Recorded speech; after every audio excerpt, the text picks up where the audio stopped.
Há uma pergunta que a maioria dos lares cristãos nunca faz, não por maldade, mas porque é desconfortável demais para ser verbalizada com honestidade. A pergunta é esta: quem de fato mora aqui? Não quem dorme sob esse teto, não quem divide a mesa do jantar, não quem aparece no endereço do registro civil, mas quem governa o clima desta casa. Quem dita a atmosfera de cada manhã, quem determina o tom das conversas que acontecem quando nenhum estranho está presente. Quem se instalou sem convite formal e passou a exercer influência real sobre o que se sente ao cruzar aquela porta, seja paz, seja tensão, seja leveza, seja peso. Porque existe um tipo de presença que não precisa de porta aberta para entrar. Não chega com barulho, não se anuncia, não pede licença, entra pelas rachaduras da indiferença, pelas frestas do cansaço acumulado, pelos espaços que a pressa do cotidiano deixou sem vigilância. Entra no momento em que a guarda baixou, no momento em que a exaustão falou mais alto do que a discernimento, no momento em que toleramos o que deveria ter sido recusado porque simplesmente não tínhamos energia para a confrontação necessária. E uma vez dentro, esse tipo de presença se comporta como morador antigo, como se sempre tivesse estado ali, como se tivesse direito legítimo ao espaço, como se a sua presença fosse parte da estrutura do lugar. E é exatamente aí que está o perigo maior. Quando algo destrutivo começa a parecer normal, quando a sua presença deixa de causar estranhamento, você perdeu a capacidade de reconhecê-lo como invasor.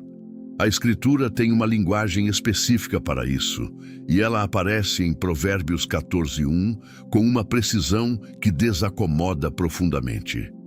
A mulher sábia edifica a sua casa, mas a insensata a derruba com as suas próprias mãos.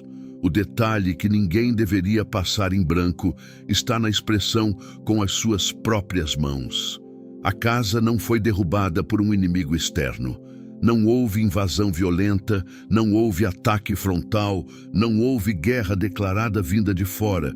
Foi derrubada de dentro, pelas mãos de quem morava lá, pelas decisões de quem tinha as chaves, pelo que foi tolerado quando deveria ter sido recusado, pelo que foi alimentado quando deveria ter sido starved, pelo que foi convidado a entrar quando a porta deveria ter permanecido fechada. Salomão não está descrevendo uma tragédia excepcional. Está descrevendo o padrão mais comum de destruição doméstica que existe e que começa sempre com pequenas aberturas que foram ignoradas até que o dano se tornasse irreversível sem intervenção divina. É assim que funciona a destruição dos lares. Não de repente, não de uma só vez, não com um único evento catastrófico que todos possam identificar e nomear, mas de forma gradual, silenciosa, quase imperceptível, até que um dia você olha para o que construiu e não reconhece mais o que está vendo. Até que os filhos crescem e levam consigo padrões que nunca foram discutidos, nunca foram identificados, nunca foram tratados. Até que o casamento que parecia sólido por fora revela rachaduras internas que foram se aprofundando enquanto ninguém prestava atenção. É a lei do fermento aplicada ao lar. Aquela palavra de Paulo, em 1 Coríntios 5:6. Um pouco de fermento leveda toda a massa. O fermento não entra com violência, não faz barulho, apenas age silenciosamente, de dentro para fora, alterando a composição inteira daquilo que tocou. O primeiro familiar que precisa ser identificado, nomeado e recusado, tem um rosto que muita gente confunde com tristeza legítima, com sensibilidade emocional saudável, com memória honesta do que aconteceu. Mas a Bíblia o chama pelo nome preciso, sem rodeios: amargura. E o que torna esse familiar tão devastador não é a intensidade com que se manifesta nos momentos de crise. É a invisibilidade com que age nos momentos de aparente normalidade. A amargura não entra declarando guerra ao seu lar. Ela entra como mágoa não tratada, entra como ferida que foi infligida de verdade, porque a dor que a originou era real, a injustiça era real, a traição era real, mas que nunca foi completamente levada à cruz. Ficou, foi ganhando cômodo, foi sendo acomodada como se fosse parte necessária da decoração. E foi se tornando, com o tempo, um filtro invisível, através do qual tudo o que acontece dentro daquelas paredes começa a ser interpretado. A carta aos Hebreus, no capítulo 12, versículo 15, usa uma linguagem botânica que não é acidental e que merece atenção detalhada. Olhai com diligência para que ninguém fique privado da graça de Deus, para que nenhuma raiz de amargura brotando vos perturbe, e por ela muitos sejam contaminados. Raiz. Não flor, não tronco, não fruto visível, raiz. A imagem é deliberadamente subterrânea, porque a amargura age exatamente como raiz.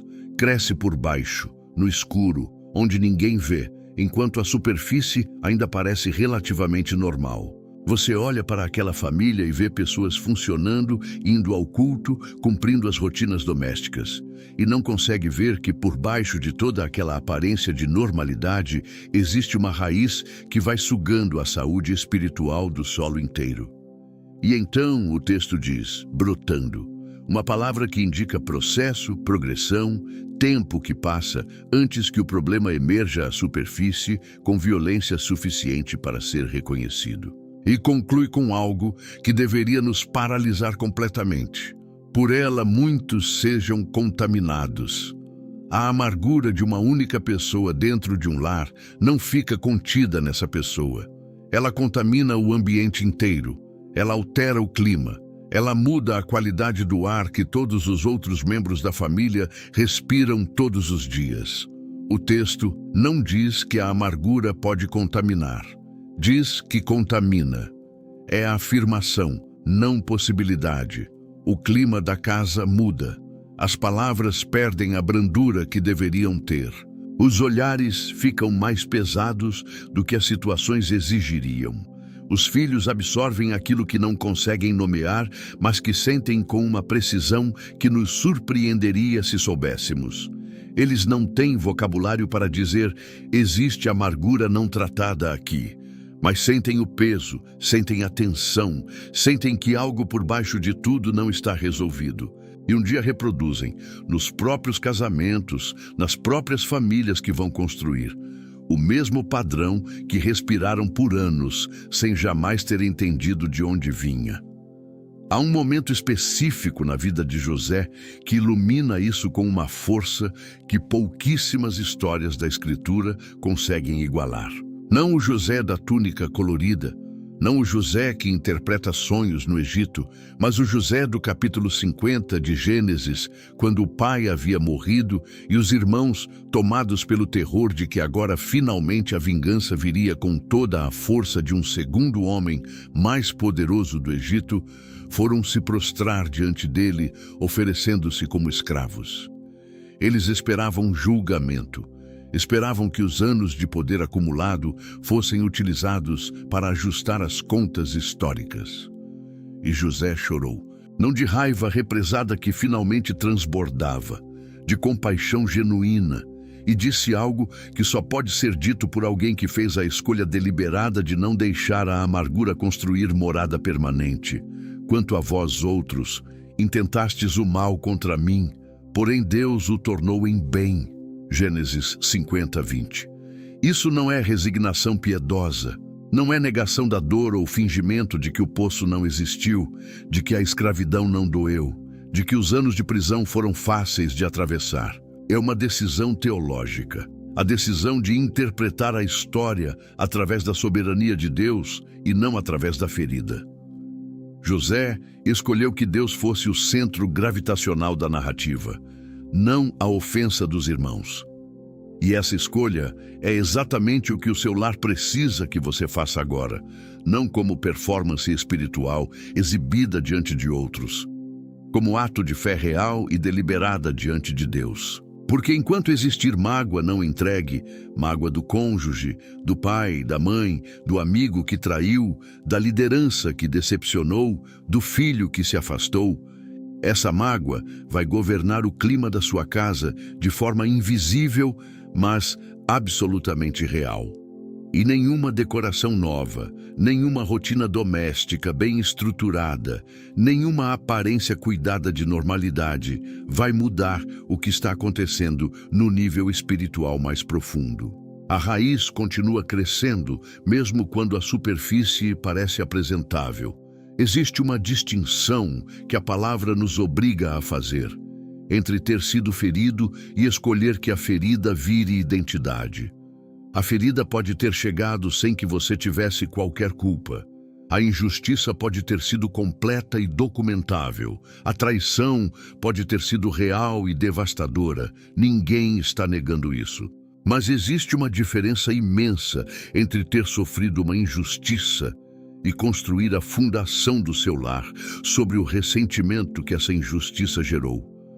Essa transição da vítima legítima para o anfitrião voluntário da amargura é a transição que o primeiro familiar precisa para se estabelecer de forma permanente. E a única coisa que interrompe essa transição é a escolha, feita como ato de fé e não como emoção espontânea, de levar aquela mágoa à cruz e deixá-la lá. O segundo familiar que precisa ser recusado entra com uma característica que o torna especialmente perigoso. Ele chega com a aparência do inofensivo, chega com o rosto do lazer, do descanso, do entretenimento legítimo que toda família merece depois de um dia exaustivo. E é exatamente por isso que raramente é questionado, raramente é examinado, raramente é submetido ao mesmo discernimento que aplicaríamos a outras escolhas domésticas. Afinal, é só uma série, é só uma música, é só um vídeo, é só um programa. Mas Paulo, escrevendo aos Romanos no capítulo 12, versículo 2, usa uma palavra em grego que expõe o que está acontecendo por baixo dessa aparência de inocência. Não vos conformeis com este século, mas transformai-vos pela renovação da vossa mente. O verbo para conformeis é suschematizo, ser pressionado por fora para dentro, como argila que assume a forma do molde em que é pressionada repetidamente. E a pressão do entretenimento cultural, não examinado sobre a mente de cada membro da sua família, é constante, é diária, é acumulativa e é extraordinariamente eficaz. O Salmo 101 é um dos textos mais poderosos e menos pregados sobre a guarda doméstica do coração. Davi, não como pastor adolescente no campo, mas como rei com poder e plena responsabilidade sobre um reino, faz no versículo 3 uma declaração que soa quase radical para os padrões do nosso tempo. Não porei coisa alguma de mau aspecto diante dos meus olhos. Não tentarei evitar quando conseguir. Não farei o melhor que puder dentro das circunstâncias. Não porei. É a linguagem da intenção firme, da decisão já tomada, antes que a situação específica se apresente. É a linguagem de quem entende que o que entra pelos olhos não para nos olhos.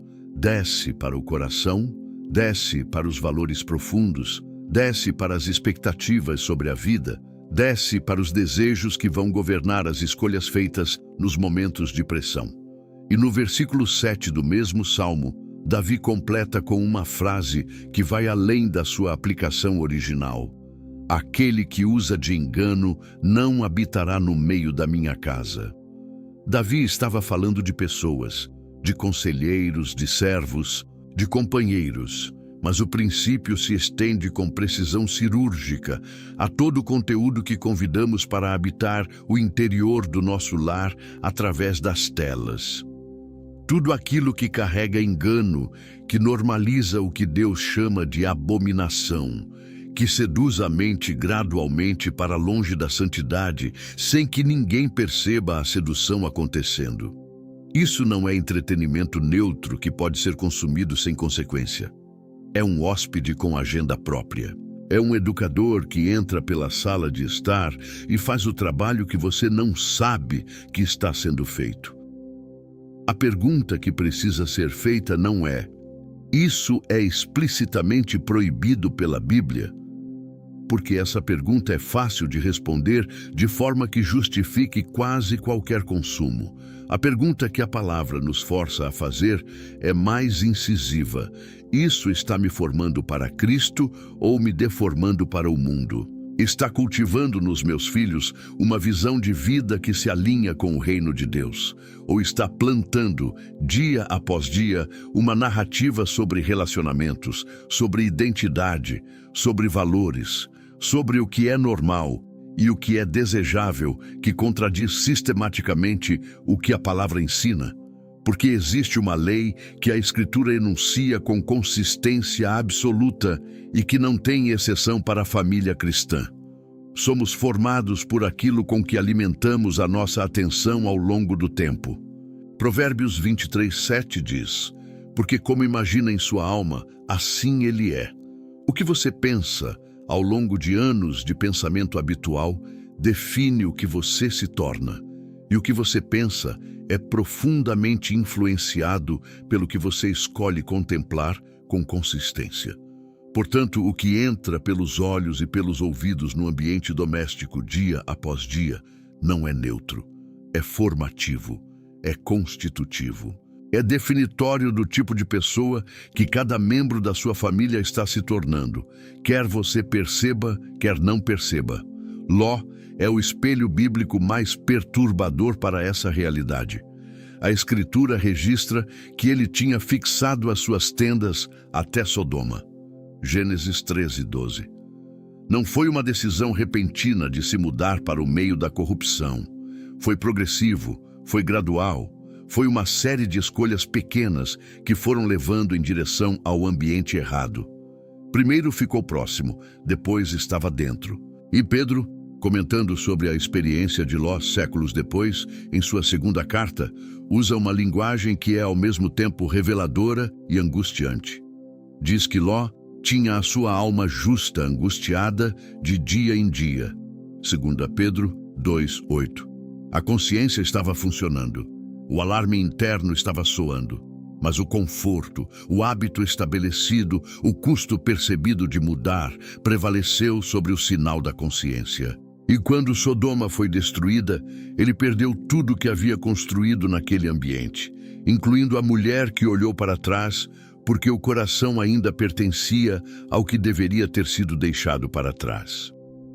O problema da família de Ló não era que o ambiente era ruim, era que o ambiente ruim havia se tornado familiar demais para ser reconhecido como ameaça.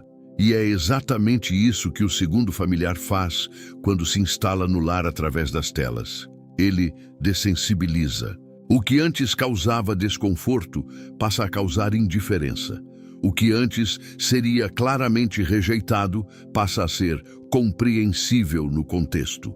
O que antes era nomeado como pecado passa a ser expressão cultural legítima.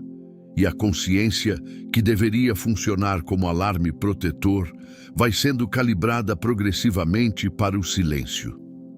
Proteger o lar desse familiar não é criar uma bolha de ignorância cultural onde ninguém sabe o que está acontecendo no mundo. Não é uma questão de isolamento, é uma questão de prioridade formativa.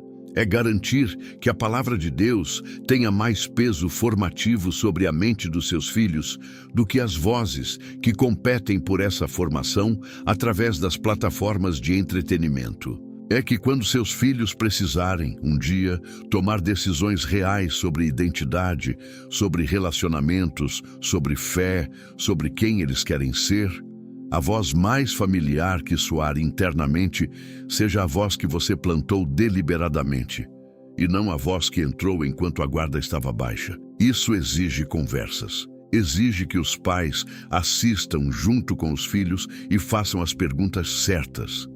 Não as perguntas que fecham o diálogo, mas as que abrem a reflexão.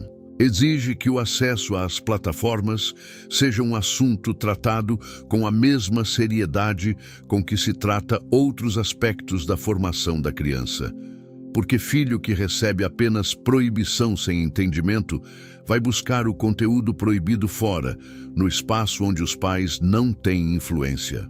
Mas filho que aprendeu a fazer as perguntas certas sobre o que consome, por que isso está me dizendo isso? Para onde essa narrativa quer me levar? O que essa mensagem está tentando normalizar em mim? Esse filho carrega uma ferramenta de discernimento que vai durar muito além do teto familiar. O segundo familiar precisa ser identificado pelo que realmente é. Não lazer neutro, mas agente formativo que está trabalhando dentro da sua casa com ou sem o seu conhecimento. A questão é se você vai trabalhar junto com ele ou contra ele. O terceiro familiar que precisa ser expulso entra pela porta que todos os outros ajudam a deixar aberta. Ele não precisa de convite explícito, não precisa de uma decisão consciente de acolhê-lo. Ele entra naturalmente nos espaços que a amargura não tratada deixou envenenados, nos ambientes que o entretenimento não examinado foi preparando para recebê-lo.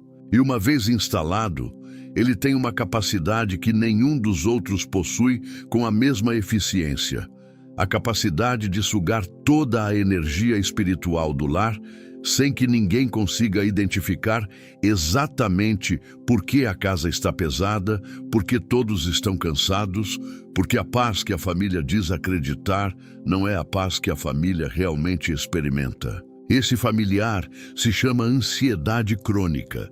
E sua característica mais perversa é a ilusão que oferece de estar sendo responsável, enquanto, na prática, está apenas consumindo o presente sem construir coisa alguma.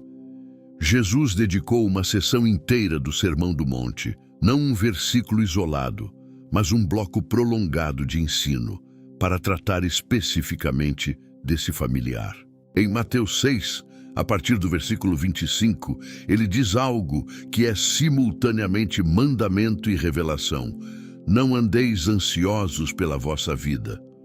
O verbo grego ali é merimnao, que carrega a imagem de uma mente sendo puxada em direções opostas ao mesmo tempo, de uma alma fragmentada pela multiplicidade de preocupações que disputam o centro da atenção. E Jesus não diz simplesmente não façam isso, como se fosse uma questão de força de vontade. Ele dá o fundamento teológico pelo qual a ansiedade como estilo de vida permanente é, na sua essência mais profunda, um problema de fé. Porque existe um pai que conhece as suas necessidades antes que você as articule, que cuida dos pássaros do céu e das flores do campo, com uma atenção que excede a capacidade humana de compreender, e que não vai abandonar a família que genuinamente deposita nele a sua confiança. Mas observe com atenção o versículo 27, porque ele contém uma pergunta que Jesus sabia que seria desconfortável de responder com honestidade. Qual de vós, por mais que se preocupe, pode acrescentar um côvado ao curso da sua vida? A resposta óbvia é: nenhum. A preocupação não resolve, não acrescenta, não constrói, não muda o resultado de uma situação. Ela apenas consome o presente enquanto tenta exercer controle sobre um futuro que nunca esteve e nunca estará nas mãos humanas. E Jesus está expondo isso não para humilhar quem se preocupa, mas para libertar, para dizer: você está carregando um peso que não tem a capacidade de fazer o que você acredita que ele faz. Esse peso não está te protegendo, está te aprisionando. Paulo, na prisão, sem liberdade física, sem conforto, sem garantias humanas de qualquer espécie, escreve em Filipenses 4, 6 e 7 a sequência mais clara da Escritura sobre como tratar esse familiar. Não estejais ansiosos de coisa alguma, antes, em tudo, apresentai a Deus os vossos pedidos com ações de graças, por meio de oração e súplica, e a paz de Deus, que excede todo o entendimento, guardará os vossos corações e as vossas mentes em Cristo Jesus. A paz que guarda o coração não é a paz das circunstâncias resolvidas, é a paz que habita a alma enquanto as circunstâncias ainda estão abertas, ainda estão incertas, ainda estão difíceis. Ela vem como resultado da decisão ativa de entregar a Deus o que estava sendo carregado de forma errada. Não de fingir que o problema não existe, mas de parar de acreditar que a sua preocupação é o instrumento de solução. O que isso significa na prática do lar é algo muito concreto. O lar habitado pela ansiedade crônica como atmosfera não está apenas sofrendo internamente, está ensinando, está formando a teologia prática das crianças que crescem ali. Está respondendo com mais força do que qualquer catecismo formal poderia a pergunta que toda criança faz implicitamente: Deus é confiável? Quando a resposta que elas recebem pelas conversas angustiadas sobre dinheiro, pelo tom de medo diante de notícias ruins, pela incapacidade dos adultos de encontrar descanso real no meio das circunstâncias. Quando a resposta que elas recebem por tudo isso é aparentemente não. Aparentemente precisamos nos preocupar com tudo, porque Deus pode não ser suficiente. Essa resposta vai fundo. Vai para a raiz da fé que estão formando. E um dia emerge como adultos que professam fé, mas não conseguem descansar. Que vão ao culto, mas não encontram paz. Que dizem que Deus é suficiente, mas vivem como se não fosse. O quarto familiar entra com uma roupa que é das mais enganosas que existem, porque usa a linguagem da espiritualidade para se disfarçar. Usa o vocabulário da santidade para cobrir o que realmente é. Entra com a aparência do discernimento, com o tom do cuidado com a verdade, com a postura de quem está simplesmente sendo fiel à palavra de Deus. Mas quando você remove as camadas do vocabulário religioso, o que está por baixo é algo que Jesus identificou com precisão incomum e confrontou com uma dureza que não usou para quase mais ninguém. A religiosidade sem amor. O Espírito Santo substituído pela performance da espiritualidade. A graça trocada pela pressão. O pastoreio trocado pelo tribunal. Em Mateus 23:4. Jesus descreve os fariseus com uma imagem que é impossível de não reconhecer nos lares que esse familiar habita. Atam fardos pesados e difíceis de carregar e os põem sobre os ombros dos homens. Eles, porém, nem com o dedo os querem mover. Fardos impostos sobre os outros por quem não os carrega. Exigências lançadas sobre os filhos, sobre o cônjuge, sobre os membros da família, por quem mantém para si mesmo um padrão de graça que nega aos outros. E o que esse ambiente produz não é santidade genuína, é performance, é o aprendizado feito nas camadas mais profundas da formação da criança de que a fé é sobre parecer certo, não sobre ser transformado por dentro. É a formação de pessoas que aprendem a agir da forma esperada quando os olhos certos estão olhando e que mal conseguem esperar pela oportunidade de sair de um ambiente onde se sentiam permanentemente julgadas, permanentemente insuficientes, permanentemente sob avaliação. E a tragédia mais profunda desse familiar é que ele produz, nos filhos que crescem dentro do ambiente que ele cria, uma associação fatal. A associação entre Deus e condenação, entre fé e fardo, entre espiritualidade e performance exaustiva que nunca é suficiente. E quando esses filhos crescem e encontram um mundo que os aceita sem as exigências do lar religioso, às vezes a troca é devastadora. Porque o que lhes foi ensinado a chamar de Deus era uma versão de Deus que nunca foi capaz de amar, apenas de julgar. E o Deus real, o Deus de 1 João 4,18, que lança fora o temor com o amor perfeito, o Deus que corrige com ternura, que estabelece limites com compaixão, que diz a verdade sem destruir a dignidade. Esse Deus, eles nunca conheceram de verdade. porque nunca viram ele sendo vivido de verdade em casa. O quinto familiar tem uma característica que o torna diferente de todos os outros. Ele não precisa de nenhuma abertura externa para entrar. Não entra pelas feridas do passado, não entra pelas telas, não entra pelo medo, não entra pelo julgamento religioso. Ele nasce dentro. É gerado pelo próprio coração humano, que não foi completamente rendido, que mantém uma área reservada, que ainda negocia com as próprias inseguranças em vez de entregá-las completamente à graça. Esse familiar se chama comparação, e sua destruição é tão eficaz exatamente porque se disfarça de preocupação legítima, de reflexão razoável, de simples observação da realidade. A comparação habita o lar através de conversas aparentemente inofensivas, através da exposição permanente às vidas editadas e curadas das redes sociais, onde cada família mostra o melhor ângulo, o melhor momento, a versão mais favorável de uma realidade que é tão complexa e imperfeita quanto a sua, através de crianças que voltam da escola com inveja do que os colegas possuem e ouvem dos pais, em vez de uma resposta que as orienta para a gratidão, uma resposta que aumenta a sensação de que a própria família é de alguma forma insuficiente. Através de cônjuges que comparam o próprio casamento com a versão pública do casamento de outros, ignorando que nenhum casamento real é aquilo que apresenta publicamente. O 10º mandamento, não cobiçarás. Êxodo 20:17, que com frequência é tratado como o menos dramático dos 10. O mandamento que não tem sangue, não tem adultério declarado, não tem roubo explícito, é na verdade o que atinge com mais precisão o coração do que a comparação produz. Cobiçar não é apenas o desejo de ter o que pertence ao outro, é uma declaração implícita de que a soberania de Deus errou ao distribuir.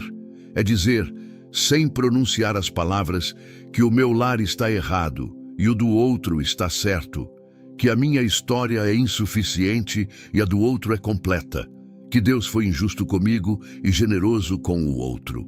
E quando essa crença governa o ambiente doméstico, mesmo que nenhum membro da família a verbalize nessa forma teológica, ela corrói a gratidão com uma eficiência silenciosa e absolutamente devastadora. Paulo, da prisão, sem conforto e sem liberdade, escreveu em Filipenses 4:11 algo que o tempo de vida com Deus produziu nele como fruto de disciplina espiritual real. Aprendi a viver contente em toda e qualquer situação. A palavra aprendi é o que carrega o peso da revelação aqui. Não recebi como dom, aprendi. O contentamento é uma disciplina cultivada contra a corrente, uma escolha feita repetidamente em oposição ao impulso natural de medir a própria vida pela vida do outro. E quando essa disciplina não é cultivada ativamente no lar, quando a prática deliberada de nomear as bênçãos presentes, de celebrar o que Deus deu antes de lamentar o que falta, de se recusar a medir a própria história pela história editada de outra família. A comparação ocupa o espaço vago com uma naturalidade que torna difícil identificá-la como o problema que ela realmente é. O 6º e último familiar é o mais perigoso de todos por uma razão que vai além da sua capacidade de destruição individual. Ele é perigoso porque mina a credibilidade de tudo que o lar tenta construir. Ele é perigoso porque não destrói apenas a pessoa que o hospeda, mas destrói a fé das pessoas que convivem com essa pessoa e que aprenderam a usar o que ela vive como evidência do que Deus é. Esse familiar se chama duplicidade, a divisão profunda entre quem somos em público e quem somos em privado, entre o que professamos e o que praticamos, entre a fé que declaramos com convicção no culto e a vida que vivemos dentro das paredes de casa, quando nenhum olhar externo está presente. Tiago 1:8 usa uma expressão em grego que é de uma precisão impressionante, dipsikos, literalmente de duas almas, o homem de dois mundos, não o homem imperfeito que está em processo. Esse é todo cristão em toda geração. Mas o homem que conscientemente mantém duas versões de si mesmo, a versão que aparece para o mundo externo, para a comunidade da fé, para as redes sociais, e a versão que existe de verdade em casa, no tom usado com o cônjuge quando a paciência acabou, no tratamento dado aos filhos quando ninguém mais está olhando, nos hábitos privados que contradizem os valores públicos, nas decisões tomadas em segredo que nunca seriam tomadas na frente de quem conhece o vocabulário espiritual que se usa. E os filhos percebem. Isso é o que ninguém quer ouvir, mas que a realidade confirma com uma consistência que a Escritura já havia antecipado. Os filhos percebem a fissura. Eles podem não ter palavras para nomear o que sentem, mas sentem a contradição. Sentem a distância entre o que é ensinado e o que é vivido. Sentem que existe algo que não fecha. E quando crescem e articulam para si mesmos o que perceberam ao longo dos anos, que o pai que erguia as mãos no culto rebaixava a mãe em privado, que a mãe que falava de perdão guardava rancor com uma fidelidade impressionante, que os princípios ensinados formalmente nunca foram os princípios praticados informalmente. A desconexão produz algo que vai muito além da decepção com os pais. Produz uma desconfiança fundamental da fé inteira. Produz a conclusão de que a espiritualidade que eles observaram era performance. E se era performance, não há razão para continuar performando quando eles tiverem liberdade de escolha. Esse é o legado da duplicidade nos lares. Não é apenas a perda da integridade pessoal de quem a hospeda, é a perda da fé dos filhos, que precisavam ver integridade real para acreditar que ela existe. E é por isso que a autenticidade, ser a mesma pessoa em público e em privado, viver o que se prega antes de pregar o que se vive, permitir que os filhos vejam não apenas os momentos de vitória espiritual, mas também os momentos de erro e de como um adulto de fé responde ao próprio erro, é a fundação mais sólida que qualquer lar pode oferecer à próxima geração. Não a perfeição que nunca foi prometida. A integridade, que é o que sustenta tudo quando a tempestade vem. Chegamos ao ponto onde a mensagem precisa deixar de ser descrição e se tornar decisão, porque até aqui nomeamos 6 familiares: amargura, entretenimento formativo não examinado, ansiedade crônica, religiosidade sem amor, comparação, duplicidade. E ao longo do caminho, se a palavra fez o seu trabalho, que é sempre mais profundo do que qualquer pregação consegue acompanhar, você reconheceu ao menos um deles habitando no seu lar. Talvez mais de um, talvez todos, em diferentes graus de instalação. E o reconhecimento por si só, sem o passo que vem depois, não muda absolutamente nada. O que muda é o que você vai fazer com o que reconheceu. Paulo faz em 2 Coríntios 13:5 algo que deveria ser prática regular na vida de todo crente e de toda família. Examinai-vos a vós mesmos, para ver se permaneceis na fé. Provai-vos a vós mesmos. Examinar, provar. Não como exercício de autopunição espiritual, não como paranoia de quem vive procurando problemas onde não existem, mas como ato de sobriedade pastoral, de responsabilidade real com o que se está construindo. Porque a casa que não é examinada regularmente é a casa que vai sendo habitada por presenças que nunca foram conscientemente convidadas, mas que também nunca foram deliberadamente recusadas. E a inércia no campo espiritual favorece sempre a direção errada. Existe uma dinâmica que precisa ser compreendida sobre como esses 6 familiares operam em conjunto dentro de um lar, porque raramente eles chegam um de cada vez em momentos claramente identificáveis. A amargura não tratada abre porta para a ansiedade, porque quem carrega mágoa vive com o futuro permanentemente ameaçado pelas mesmas feridas do passado. A ansiedade abre porta para a comparação.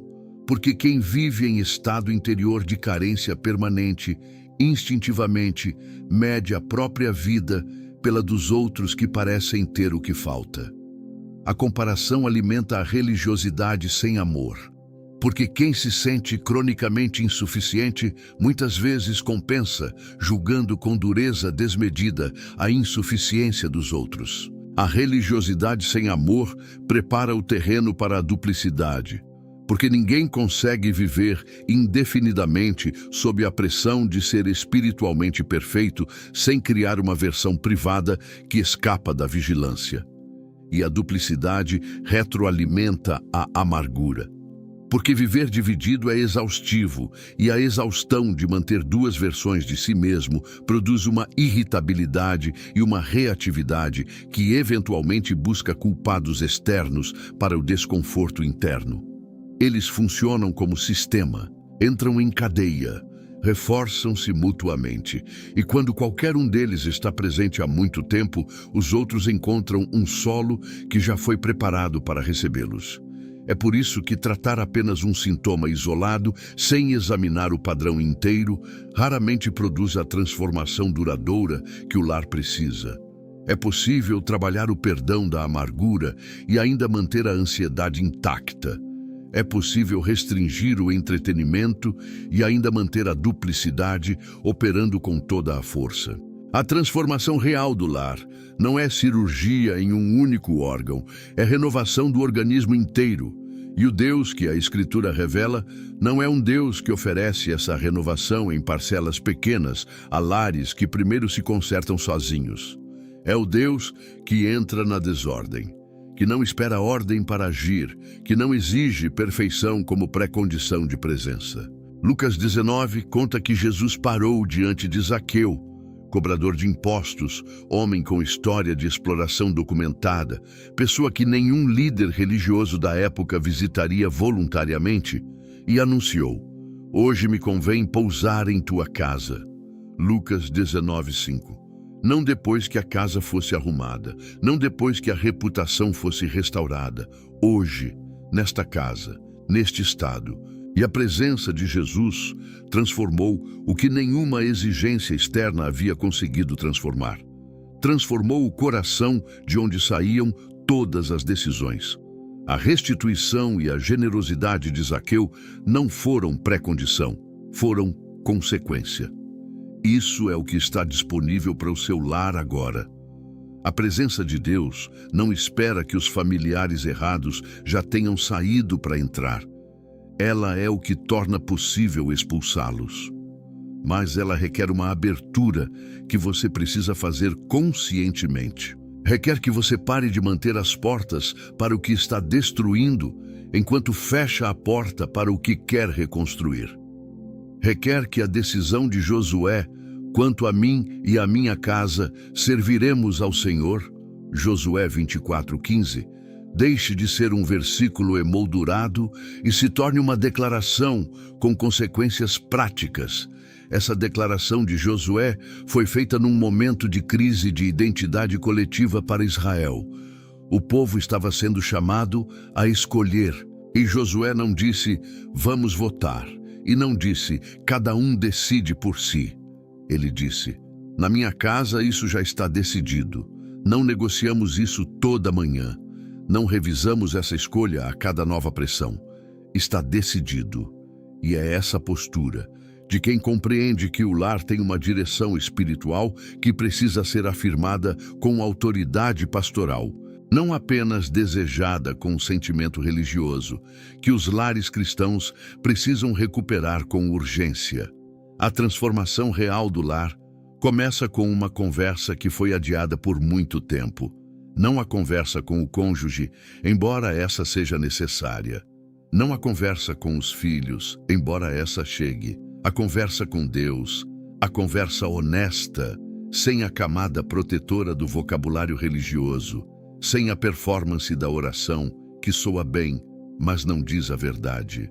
A conversa onde você chega diante de Deus e simplesmente nomeia o que está lá, onde você para de orar pelos outros e começa a orar sobre si mesmo com uma honestidade que talvez você não tenha praticado em muito tempo. Davi faz isso no Salmo 51 de uma forma que deveria servir de modelo. Ele não chegou diante de Deus com um plano de correção, com uma lista de mudanças que ia implementar, com uma apresentação organizada do que ia fazer diferente a partir de agora. Ele chegou exposto. Tem misericórdia de mim, ó Deus, segundo a tua benignidade. Apaga as minhas transgressões, segundo a multidão das tuas misericórdias. Salmo 51:1. E no versículo 6, ele diz algo que revela o nível de honestidade que Deus requer e que recompensa. Eis que amas a verdade no íntimo. Deus ama a verdade no íntimo. Não a versão apresentável das coisas, não o relatório de progresso. A verdade que está por baixo de tudo, a que você sabe que está lá mesmo quando não fala dela para mais ninguém. E no versículo 10, o pedido que vai além da correção comportamental e atinge o nível onde a transformação real acontece. Cria em mim, ó Deus, um coração puro e renova em mim um espírito reto. Cria, não conserta, não remenda, não ajusta. Cria. Davi sabia que o que estava pedindo não era uma modificação, era uma obra de Deus que só Deus poderia realizar. E é essa consciência de dependência radical que transforma a oração sobre o lar de um exercício religioso rotineiro para um grito genuíno de quem entendeu que não tem como fazer isso sozinho. O lar que você está tentando reconstruir não precisa de mais programas de melhora familiar. Não precisa de mais regras mais bem aplicadas. Não precisa de mais controle sobre os sintomas externos. Precisa que cada adulto desse lar chegue diante de Deus com a disposição de Davi, a disposição de ser honesto antes de ser apresentável, a disposição de pedir criação em vez de conserto, a disposição de reconhecer que o que está dentro das paredes da sua casa é mais urgente do que o que aparece nas paredes das redes sociais. Tiago 4, 7 e 8 enuncia uma sequência que é ao mesmo tempo simples e profunda. Sujeitai-vos, pois, a Deus, mas resisti ao diabo, e ele fugirá de vós. Chegai-vos a Deus, e ele se chegará a vós.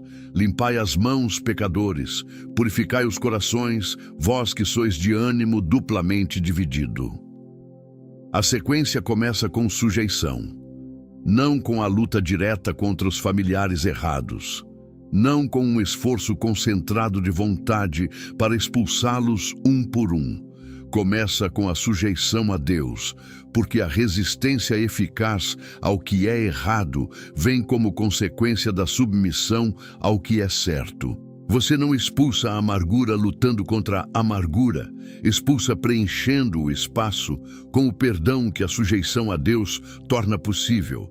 Não expulsa a ansiedade tentando parar de se preocupar, expulsa chegando a Deus com tanta consistência que a sua presença se torna o ambiente natural da sua alma e o espaço que a preocupação ocupava vai sendo ocupado pela paz que excede o entendimento. Em termos absolutamente práticos para a rotina do lar, isso significa coisas concretas que precisam ser nomeadas. Significa que a palavra de Deus precisa ter um lugar físico, real, não negociável na rotina doméstica. Não como obrigação religiosa cumprida para manter a consciência tranquila, mas como alimento que muda o ambiente quando é consumido com consistência genuína. Significa que os filhos precisam ouvir o pai e a mãe falando com Deus sobre coisas reais, não sobre versões sanitizadas da realidade. Orações honestas, onde a preocupação é nomeada e depois entregue, onde o erro é reconhecido e não escondido, onde a dependência de Deus é demonstrada e não apenas declarada. Significa que as conversas que foram adiadas por meses ou por anos precisam acontecer. Com amor e sem humilhação, com firmeza e sem crueldade, mas precisam acontecer. A mágoa que ficou não vai desaparecer com o silêncio. A divisão que existe não vai se curar com a pretensão de que não existe. A duplicidade não vai ser resolvida enquanto ninguém nomear o que está vendo. E o amor que a Escritura requer não é o amor que protege as pessoas do desconforto. É o amor que tem coragem de dizer a verdade, porque se importa demais com o destino das pessoas, para protegê-las de uma conversa necessária. Significa também que a guarda do que entra no lar precisa ser assumida com a seriedade que a palavra atribui a ela, não como lei imposta de fora, mas como cuidado exercido de dentro por quem entende o que está cultivando. Deuteronômio 6:7 não é um programa familiar entre outros. É o mandamento que coloca o lar como o principal ambiente de formação espiritual que Deus planejou para as crianças. E esse mandamento não é cumprido apenas com o que é ensinado formalmente.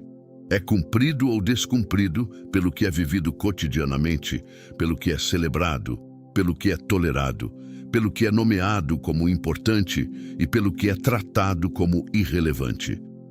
Existe uma cena no Evangelho de João, no capítulo 11, que acontece diante de um túmulo fechado e que tem mais a dizer ao seu lar do que qualquer técnica de renovação familiar jamais poderia oferecer. Lázaro está morto há 4 dias. O cheiro já é o cheiro da decomposição. Marta diz a Jesus, com a honestidade de quem já perdeu a esperança, mas ainda tem respeito suficiente para ser franca: Senhor, já cheira mal, pois é de 4 dias. João 11:39. E Jesus, diante dessa declaração, que na prática era um aviso contra expectativas exageradas, disse apenas: Não te disse eu que, se creres, verás a glória de Deus? Não havia nada naquele ambiente que sugeria possibilidade. Nada nas circunstâncias externas, nada no estado do que estava dentro do túmulo, nada na lógica humana da situação indicava que havia algo a esperar além do luto.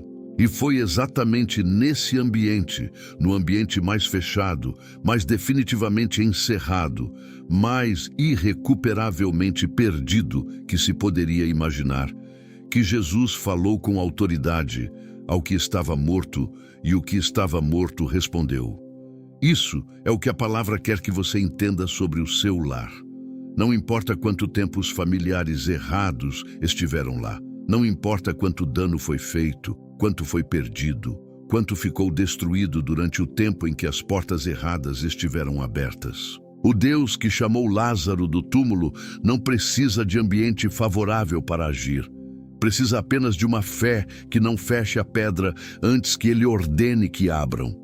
Precisa apenas de alguém que, mesmo diante do cheiro da decomposição, ainda escolha acreditar que a última palavra não foi dita. O seu lar pode parecer um túmulo em algumas áreas. O casamento que foi sendo desgastado pela amargura acumulada por anos. Os filhos que foram sendo formados por influências que você não examinou a tempo. A atmosfera de ansiedade que se instalou tão profundamente que as pessoas dentro daquelas paredes já não conseguem imaginar como seria diferente. A duplicidade que criou uma distância entre os membros da família que parece intransponível porque nunca foi nomeada. Há situações em que olhar para o que foi construído é olhar para algo que, humanamente, já cheira mal há tempo demais. Mas a promessa não é humana. E a autoridade que fala ao túmulo não é a sua. Jeremias 29:11 foi escrito para um povo que estava em exílio, não em processo de entrar no exílio, não em processo de sair do exílio, mas no meio do exílio, no ponto mais distante da condição prometida. E foi ali, naquele momento de aparente derrota definitiva, que Deus disse: Porque sou eu que conheço os planos que tenho para vós, diz o Senhor, planos de paz e não de calamidade, para vos dar um futuro e uma esperança. O futuro que Deus tinha em mente para Israel não era afetado pela condição presente de Israel. Não dependia de circunstâncias favoráveis para existir. Dependia da fidelidade de Deus, que é a única coisa que nunca está em questão. E é essa mesma fidelidade que está disponível para o seu lar agora. Não como promessa genérica de que vai melhorar sem fundamento, mas como a promessa específica de um Deus que tem planos para a sua casa que não foram cancelados pelo tempo que os familiares errados passaram dentro dela. Planos que existem apesar do que foi destruído. Planos que ainda podem ser realizados se você tomar hoje a decisão de começar a fechar as portas que precisam ser fechadas e abrir as que precisam ser abertas. Essa decisão começa com uma escolha que só você pode fazer. Não o pastor, não o cônjuge, não os filhos, não a pressão coletiva do ambiente da fé. Você. A escolha de nomear diante de Deus, com honestidade absoluta, o que está dentro da sua casa que não deveria estar. A escolha de confessar o que foi tolerado quando deveria ter sido recusado. A escolha de pedir criação onde houve destruição, renovação onde houve desgaste, reconstrução onde houve colapso. E depois dessa escolha interior, o primeiro passo externo, que pode ser uma conversa com o cônjuge que foi evitada, que pode ser um perdão dado a quem o feriu de uma forma que você ainda carregava como ferida aberta. Que pode ser uma decisão sobre o que entra ou não entra nas telas da sua casa a partir de hoje. Que pode ser o início de uma rotina de palavra e oração que vai parecer estranha nos primeiros dias e vai se tornar o ritmo do lar com o tempo. Não tem fórmula única. Tem fidelidade ao que o Espírito está apontando especificamente para você, especificamente para a sua casa, especificamente para essa conversa que ele começou dentro de você, enquanto essa mensagem avançava. O lar que você deixar como herança para os seus filhos não vai ser definido pelas suas posses, pela sua posição, pelos seus títulos ou pelos seus projetos. Vai ser definido pelo que você permitiu que habitasse dentro das paredes onde eles cresceram e pelo que você teve coragem de recusar, mesmo quando a recusa custou o conforto do familiar, o conforto do conhecido, o conforto do sempre foi assim. A geração que vem depois de você está esperando pela decisão que você vai tomar agora.